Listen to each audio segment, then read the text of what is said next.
Welcome to the High Road to Leadership. I'm your host, Beverly Lewis, and I'm going solo today to talk to you for the next few minutes about packing for the journey. So the High Road to Leadership, what I'm all about with this podcast is I really believe that everything rises and falls on leadership. Good leadership makes an organization rise. Bad leadership can take an organization, a business, a community, a nation down the tubes. So it's all about leadership, and it's always easy to be an armchair kind of leader and look at what everybody else is doing right or wrong. But my challenge to you is, what about your role? You know, somebody's watching you. You might not even consider yourself a leader. You might be aspiring to be a leader, or you might not even really want to step into the role that's been thrust upon you. Whether you're leading as a parent, leading a family, or whether you're leading a business, whether you're leading in a political role, whatever it is, somebody is in your shadow. What you do every day, the way you live, the way you lead, does make a difference. So I would love to help you get better. As I'm on a journey, it is a journey.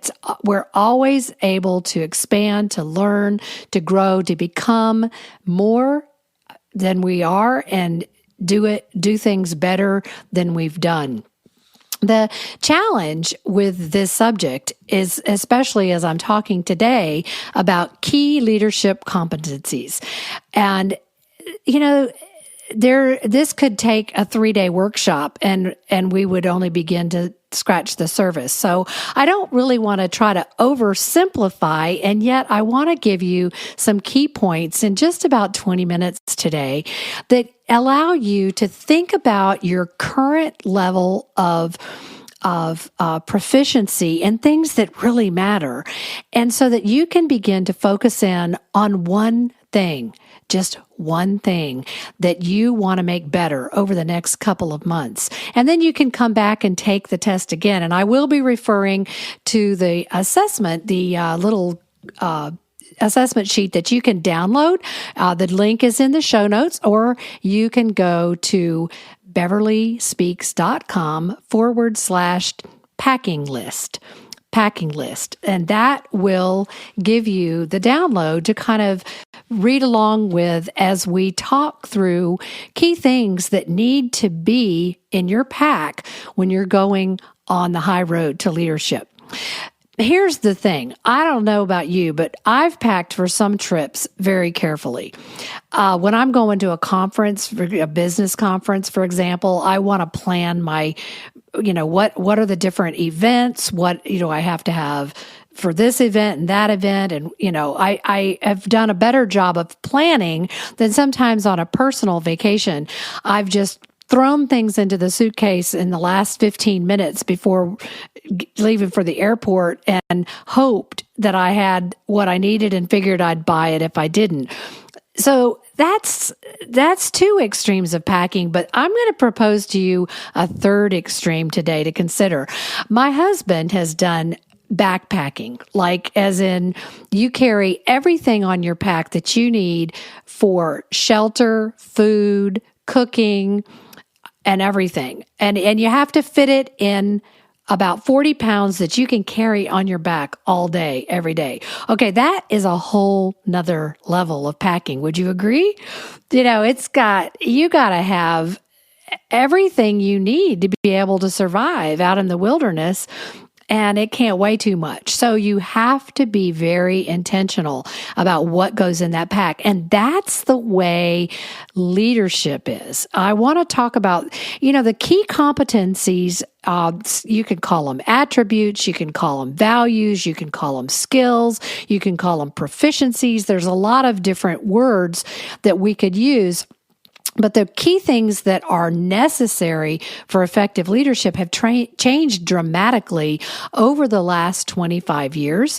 25 years ago, it was your technical knowledge and skill and your ability to delegate and get people to cooperate. It was primarily knowledge and technical things that really puts you in a position to lead over others. These days, it's more people skills. It's more relationship skills because AI, artificial intelligence, has been able to replace so far a lot of the jobs that people were doing, 30 years ago. So today it is vital that we all focus on developing the skills that only people can do. And there are a lot of those things. So in packing very strategically, I want to give you several categories on my list today. The first one is the essentials. Now, in a survival pack situation, if you're going into the wilderness with everything on your back, your fire, shelter, and water are considered the essentials. So I'm going to call the essentials core values. Then we're going to talk about what you pack as far as clothing. Those are going to be attributes, all of which are very important. We're going to talk about the personal stuff that you need to make room for in your leadership pack. We're going to talk about navigational and equipment type things. We're going to talk about optional items, and we're going to talk about things that you're not allowed to take. Forbidden things, not fit for making it in your pack. They got to be left behind.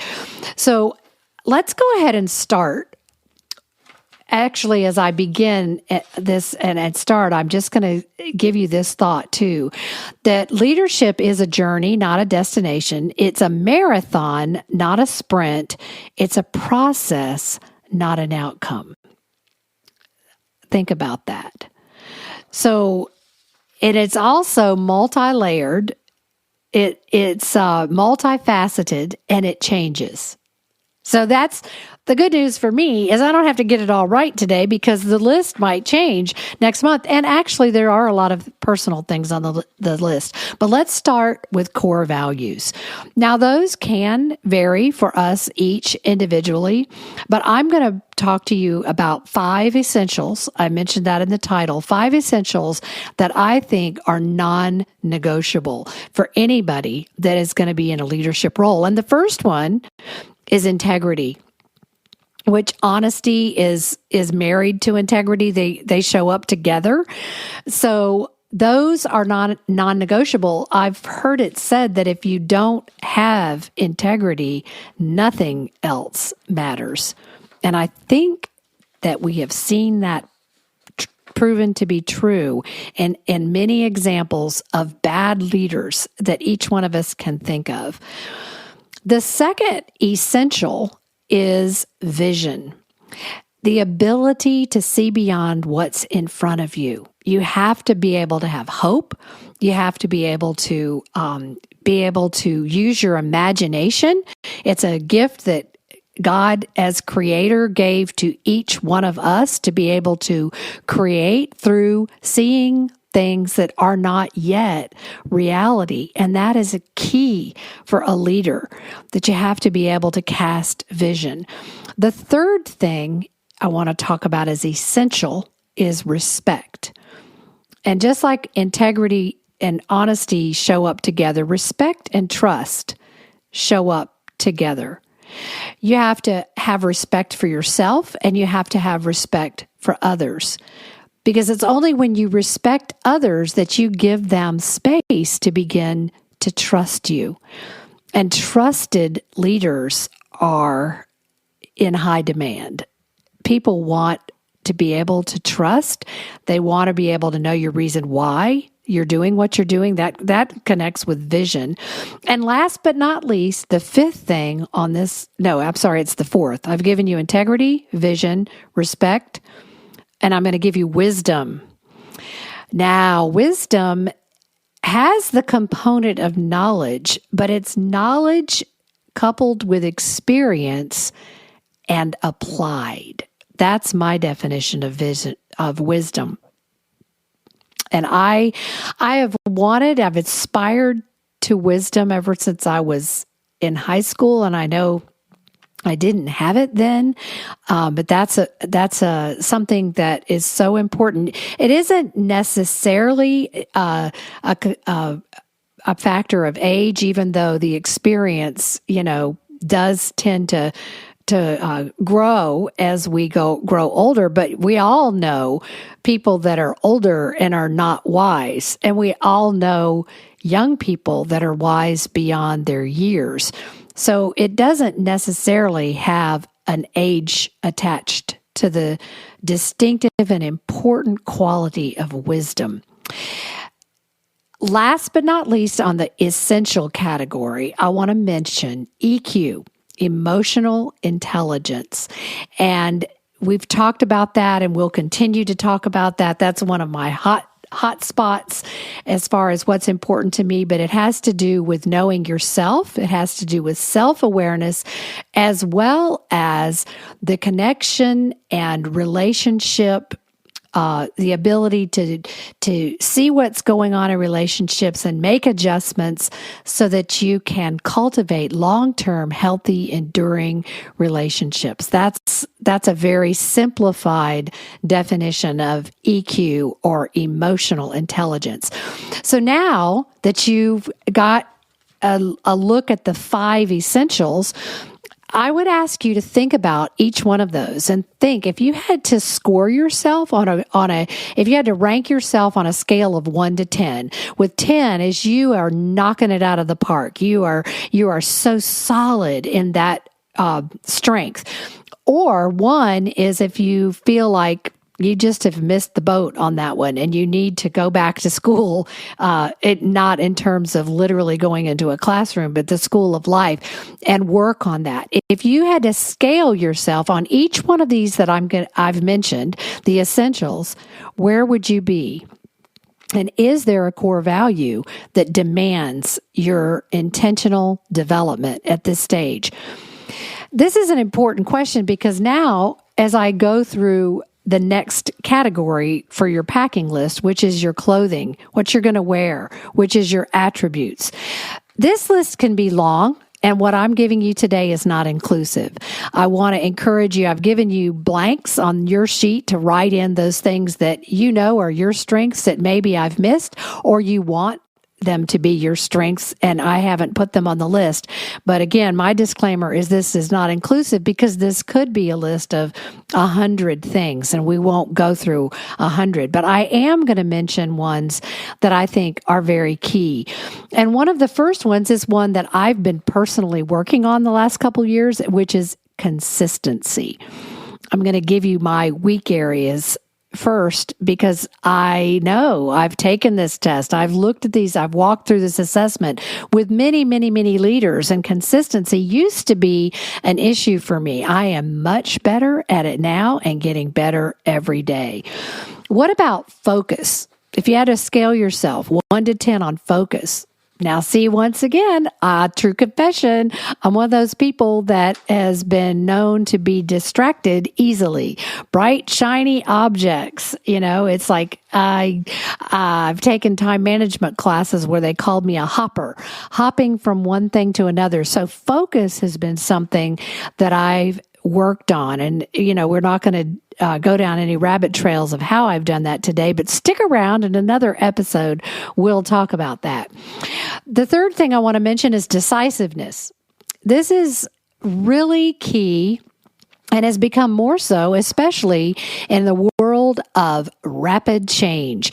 The speed of change is absolutely phenomenal in this day and time. And when the pandemic hit and leaders of organizations were having to make decisions that influence the health and well-being of their company, and even the survival of their company and people, those decisions felt very, very weighty, and yet they had to be made. You can't just stand in one place and hope that somebody else is going to make those decisions. When you're the leader, you have to just take that next step forward. Even whether it's right or wrong, you have to take those steps forward. So decisiveness is key. Resilience and determination, boy, that's something we've all had the opportunity to scale up on in the last while, isn't it? But that is a key quality of leadership, as well as agility. the ability to think fast on your feet and make those decisions quickly, agility. And I think that implies that we're not resistant to change. As a leader, I often think about that we are the pioneers rather than the settlers. And people say to me, but I don't want to be a pioneer. They're the ones that ended up with arrows in their back. Well, yeah, some of that happens, but you learn strategies and you get strategic about how to position yourself where you're making progress and also protecting yourself and the people that are under your care. What about knowledge? Lifelong learning, the willingness to read, to do, to stretch, to keep your mind open to new ideas, to not fall into the trap of, we're going to do it this way because that's the only way it's ever been done before. We can't do that. No. So you have to gain the knowledge to be able to make the decisions, have the agility to shift into those. So that's where you begin to see that these all layer upon each other, don't they? I believe that being an articulate communicator makes this list. Clothing of a good leader. You have to be able to communicate. You have to be able to listen. And you have to be able to articulate your ideas in such a way that people listen. Empathy and compassion. Oh my goodness, do we need more kindness in the world? Yes, we do. And we all know it. And it starts with you. And it starts with me. We can't wait for somebody else to do it. I think there was that age where it was considered that leaders were stern and dictatorial and didn't ever make friends with the people that they led. And that doesn't work anymore. So, I think the word authenticity needs to come in here. Actually, that I'm going to put under personal stuff as well. Some of these can go in different categories, but they all have to be in your pack. In my opinion. And you can't work on them all at once. Steadfastness, which is connected to loyalty. Those are important words. They're important attributes. They're important when we see them in action. And they're all connected back to core values of trust and respect and those other things. Competence, strong work ethic. Oh my goodness, that's important. And it can be learned. Hey, here's the good news about all of these things. The beautiful thing is you can learn to be a good leader. It used to also be assumed that leadership was kind of something that was inborn. You either were one or were not one. That is no longer true. It doesn't matter what your personality is. It doesn't matter whether you're introverted or extroverted. It doesn't matter whether you're people-oriented or task-oriented. What matters is that you step up to the plate and are willing to learn new things. And we're not all going to be good at all of these things. And that's the great news too, but being aware of what your strengths are enables you to delegate your weaknesses and make sure that there are people on your team that carry what you're not good at as a strength. And that is the way. Team building, actually, the ability to create cooperation and collaboration is team building, and that ability to rally a team and get people to work together. That is key. How about the quality of discernment? The ability to hire the right people for the right position, the right seat on the bus, so to speak. Okay, all of those go under the category of packing your attributes, and they can all be gained. Some of them, you might want to take a look at that. And you can't work on them all at once. I want to talk about the category of your personal stuff now. In a physical backpack for survival, that would probably, that includes hygiene things and, personal stuff. Well, I'm going to put personal stuff that affects everybody because hygiene affects everybody, but personal stuff, faith, hope, and love. I believe that we all come to this earth with seeds of faith, hope, and love gifted to us by our Creator. And how much we manifest those in our lives, how much we walk those out and give to others determines whether they grow or not. The more you give, the more you receive. The more you give love, the more love you have. The more you exercise faith, the higher your faith grows. Love, faith, hope. Hope is the anchor. Those are personal things. They're non-negotiables. You could call them core values, but I'm going to call them personal. And I'm going to say that we all have them, but some people need to grow them more than others. There is a place. There's not only a place for love in every marketplace, in every governmental building, there is a need for love. Love is an essential. What I mentioned, authenticity. I think that's key, that we need to be real. We need to be vulnerable. And that's why I put it under personal, because vulnerability is personal.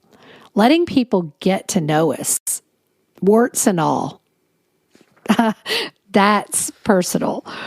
Humility. Did I mention that? I've laughed in many workshops with people. I've said, if you say you need more humility, how is that humility? But actually, humility is not thinking less of yourself. Humility is thinking of yourself less. And I really believe that strong leaders are tempered with humility, and it's vital, because otherwise it's all about you. It becomes an ego trip, and it becomes a power trip, and that is not the kind of leaders that the world is looking for today. Okay, I'm going to move to the navigation and equipment.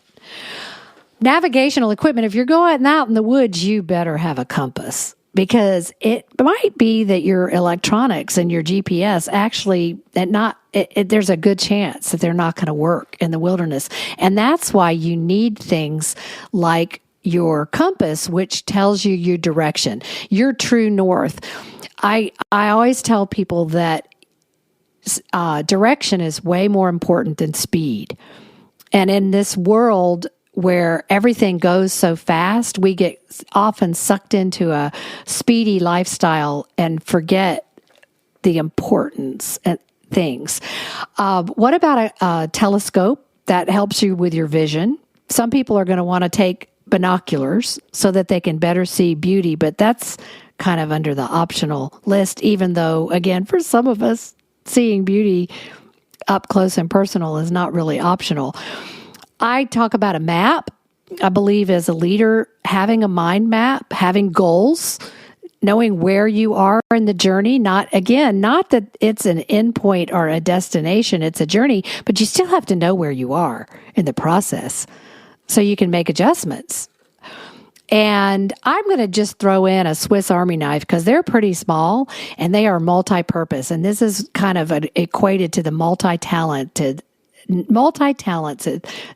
talents required of leaders. Under optional things, these are things that you've got to really squeeze them in the pack because not everybody wants to take them, but I believe a little bit of fun is really key, and music is my first language, so I would have to find a way to have some tunes in the journey. And on the forbidden list, I am going to mention things that are not allowed to go in your pack as a leader. Negativity is one. I didn't mention positivity as something to put in your pack, and of course, it needs to be there. So no negativity, no unforgiveness, and no blame. What would you add to this list? When you take stock, I hope this gets you thinking. And again, my challenge to you as I wrap up today is to work on one thing at a time.